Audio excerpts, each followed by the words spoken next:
আগামী 15 জুন থেকে বাংলাদেশে শুধুমাত্র 40 মেগাওয়াট বিদ্যুৎ রপ্তানি করবে নেপাল। যদিও 60 মেগাওয়াট বিদ্যুৎ রপ্তানির কথা ছিল, কিন্তু ভারতের অনুমোদন না মেলায় এই বাড়তি বিদ্যুৎ ঢাকায় আসছে না। দেশটির জ্বালানি কর্মকর্তাদের বরাতে এ তথ্য জানিয়েছে সংবাদ মাধ্যম কাঠমান্ডু পোস্ট। তারা বলেছেন, ভারতের কেন্দ্রীয় বিদ্যুৎ কর্তৃপক্ষ বিদ্যুৎ পরিবহন লাইনের সক্ষমতার সীমাবদ্ধতার কারণ দেখিয়ে অনুমোদন স্থগিত করে দিয়েছে। এই কর্মকর্তারা আরও জানিয়েছেন, নতুন একটি সংশোধিত ত্রিপক্ষীয় চুক্তি নেপাল ভারতের জ্বালানি বিভাগের সচিব পর্যায়ের যৌথ স্টিয়ারিং কমিটির সিদ্ধান্ত সহ আরও কিছু বিষয় এখনও সম্পূর্ণ করা বাকি।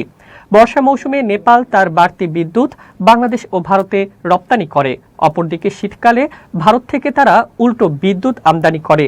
2025 সালে 27 নভেম্বর ঢাকায় নেপাল ভারতের সচিব পর্যায়ের কমিটির একটি বৈঠক হয়, যেখানে বাংলাদেশে 40 মেগাওয়াট বিদ্যুৎ রপ্তানির বিদ্যমান চুক্তির বাইরে আরও 20 মেগাওয়াট বিদ্যুৎ রপ্তানির চুক্তি হয়। এছাড়া ওই বৈঠকে সংশ্লিষ্ট বিষয়টির অন্যান্য কাজ সম্পন্ন করার ব্যাপারেও সবাই একমত হয়। কাঠমান্ডু পোস্ট জানিয়েছে, নেপালের বিদ্যুৎ কর্তৃপক্ষ আনুষ্ঠানিকভাবে ভারতের বিদ্যুৎ বাণিজ্য সংস্থা লিমিটেডের কাছে বাংলাদেশে বাড়তি 20 মেগাওয়াট বিদ্যুৎ রপ্তানির ব্যবস্থার অনুরোধ জানায়। কিন্তু ভারতের বিদ্যুৎ বাণিজ্য সংস্থা নেপালকে জানায়, বাংলাদেশ ভারতের মধ্যে প্রায় 1000 মেগাওয়াট বিদ্যুৎ সরবরাহের যেই লাইন আছে সেটি দিয়ে বাড়তি বিদ্যুৎ সরবরাহ করা সম্ভব নয়।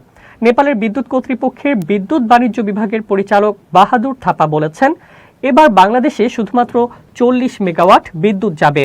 যদিও বাড়তি 20 মেগাওয়াট বিদ্যুৎ রপ্তানির ত্রিপক্ষীয় চুক্তিটি সম্পন্ন হয়নি, কিন্তু আগের 40 মেগাওয়াটের মতো আমরা ভারতে বিদ্যুৎ বাণিজ্য সংস্থার মাধ্যমে এই বাড়তি বিদ্যুৎ রপ্তানির উদ্যোগ নিয়েছিলাম।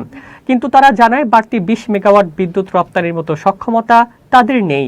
এখন বাংলাদেশে বাড়তি এই বিদ্যুৎ রপ্তানি নিয়ে নেপাল ও ভারতকে আবারও আলোচনায় বসতে হবে, কিন্তু এ আলোচনা কবে হবে সেটি এখনও ঠিক হয়নি। 2024 সালের জানুয়ারিতে ভারতের লাইন ব্যবহার করে বাংলাদেশে নেপালের বিদ্যুৎ রপ্তানির ব্যাপারে চুক্তি হয়। ওই বছরের 15 নভেম্বর প্রথমবার দেশটি বাংলাদেশে বিদ্যুৎ পাঠায়। ওই দিন 12 ঘন্টা তারা বাংলাদেশে বিদ্যুৎ সরবরাহ করে। নেপালের বিদ্যুৎ ঢালকেবার মুজাফফরপুর 400 কেভি ট্রান্সমিশন লাইন দিয়ে প্রথমে ভারতে যায়, এরপর বহরমপুর ভেড়ামারা 400 কেভি লাইন দিয়ে বাংলাদেশে প্রবেশ করে।